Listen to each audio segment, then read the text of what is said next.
hooyo Soomaali ah ayaa guul taariikhi ah waxay ka gaadhay dawladda Norway kadib markii maxkamadda sare ee xuquuqda aadanaha ee qaaradda Yurub ay xukuntay in mas'uuliyiinta Norway ay ku xadgudbeen xuquuqdeeda kadib markii ay si qasab ah uga qaadeen wiilkeeda kuna wareejiyeen qoys Kristaan ah si ay u daryeelaan aniga iyo macaamilkeygaba waan ku faraxsanahay xukunkan aqlabiyada ah waxa sidaas tiri Anna Lubin oo ah qareenka Maria Cabdi Ibrahim maxkamadda qaaradda Yurub ee xuquuqda aadanaha ayaa go'aan kan gaadhay Jimcihii ayada oo xukmisay in cunug muslim ah aan la hoosgeyn karin daryeelka qoys aaminsan diin ama dhaqan ka duwan kiisa go'aanka ayaa soo gabagabeeyay dacwad ay xareysay Maria Cabdi Ibrahim oo 12 sanadood ka hortagtay dalka Norway kadib markii ay ka qaxday gudaha Soomaaliya markii uu wiilka Maria ahaa 10 bilood jir adeega daryeelka carruurta Norway ayaa ka bixiyay gacanteeda ayaga oo ku eedeeyay dayacaad iyo xadgudub waxaana cunuga kadib la wareegay qoys Kristaan ah oo kadibna ajaray xiriirkii kala dhaxeeyay hooyadiis kadib markii ay ku guul dareysatay isku day ay ku joojin lahayd in cunuga laga qaato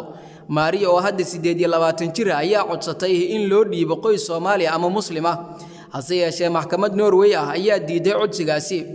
Maria ayaa doonaysa in cunugeeda uusan lumin dhaqanka Soomaaliyeed iyo diinta Islaamkaba go'aanka ay gaadhay maxkamadda fadhigoodu yahay magaalada Strasbourg ee dalka Faransiiska ayaa lagu sheegay in mas'uuliyiinta dalka Norway ay ku guul dareysteen inay xisaabta ku darsadaan dhaqanka iyo diinta wiilka maxkamadda ayaa sidoo kale ku amartay xukuumadda Oslo inay 30,000 oo euro oo magdhow ah ay siiso Maria Cabdi Ibrahim Islaamku waa diinta labaad ee ugu weyn dalka Norway kadib Kiristaanka waxaana xog la shaaciyay 2002 ee muujinaysa in ay aaminsan yihiin 182,820 qof ama 3.4 boqolkiiba oo ka mid ah 5.4 milyan oo dalkaasi ku nool dhinaca kale xogayaha arrimaha dibadda ee Mareykanka iyo madaxweynaha dalka Kenya Uhuru Kenyatta ayaa ka wada hadlay dagaalka sokeeye ee ka socda dalka Ethiopia iyo khilaafka siyaasadeed ee xilligan ka jira dalka Soomaaliya qoraal uu barta Twitter ka soo dhigay xogayaha arrimaha dibadda ee Mareykanka Anthony Blinken ayaa ku baaqay in si degdeg ah loo joojiyo dagaalka ka socda dalka Ethiopia ee si xoogaysanaya si xal waara looga gaaro colaadahaasi sidoo kale wuxuu sheegay in loo baahan yahay in madaxda Soomaalidu ay sida ugu dhaqsiyaha badan u soo gabagabeeyaan doorashada iyo in ay isxakameeyaan si uusan u dheeraan khilaafka siyaasadeed ee ka jira gudaha Soomaaliya madaxweynaha dalka Kenya Uhuru Kenyatta ayaa dhankiisa siiyay xogayaha arrimaha dibadda ee Mareykanka waxa uu ku cadeeyay sida ay muhiim u tahay in xal laga gaaro dhibaatooyinka ka jira dalalka ay dariska yihiin Ethiopia iyo Soomaaliya ayaa waxa ka socda waxa isha ku haya caalamka ee taageerada siiya iyaga oo ku baaqaya in xal laga gaaro khilaafka u dhaxeeya madaxweynaha muddaxileedkiisu dhamaaday ee Maxamed Cabdullaahi Farmaajo iyo ra'iisul wasaaraha xukuumadda xilgaarsiinta ah Maxamed Xuseen Roble ugu dambeyntiina waxa lagu wadaa in maanta magaalada Boosaaso ee xarunta gobolka Bari ay gaaraan madaxweynayaashii hore ee Puntland Cabdiweli Maxamed Cali Gaas iyo Cabdiraxmaan Maxamed Maxamuud Faroole oo uu wehliyo ra'iisul wasaarihii hore ee Soomaaliya